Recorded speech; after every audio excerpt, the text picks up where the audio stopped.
ഞാൻ നിങ്ങളോട് പരിചയപ്പെടുത്തുന്നത് ടൊയോട്ട ഹൈലക്സ് എന്ന ഓഫ് റോഡ് വെഹിക്കിളിനെ കുറിച്ചാണ്. ഇതൊരു കംപ്ലീറ്റ്ലി മോഡിഫൈഡ് വെഹിക്കിളാണ്. ടൊയോട്ട ആദ്യമായി ഹൈലക്സ് ലോകത്തെ പരിചയപ്പെടുത്തുന്നത് 1968-ലാണ്. അന്ന് 77 PS പവറും 1.5 ലിറ്റർ എഞ്ചിനുമാണ് ഉണ്ടായിരുന്നത്. പിന്നീട് പല ജനറേഷനിലായി മാറി വന്നിട്ടുള്ള പുതിയ ഹൈലക്സ് ആണ് നമ്മൾ ഈ കാണുന്നത്.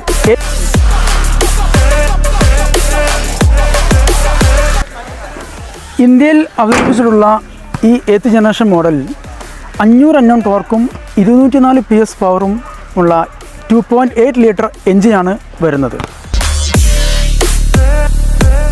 ഈ വാഹനത്തെ ചുരുങ്ങിയ കാലം കൊണ്ട് ജനപ്രിയമാക്കിയത് ഇതിൻ്റെ ഓഫ് റോഡ് കാപ്പബിലിറ്റിയും ലൈഫ് സ്റ്റൈലും ഡിസൈനിങ്ങുമാണ്.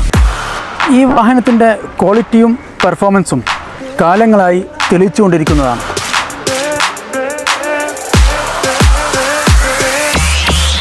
കൂടുതൽ വിവരങ്ങൾക്കും ഓഫ് റോഡ് ടെസ്റ്റ് ഡ്രൈവിനും താഴെ കാണുന്ന നമ്പറിൽ അമയ ടൊയോട്ട തിരൂരിലേക്ക് നിങ്ങൾക്കും വിളിക്കാവുന്നതാണ്.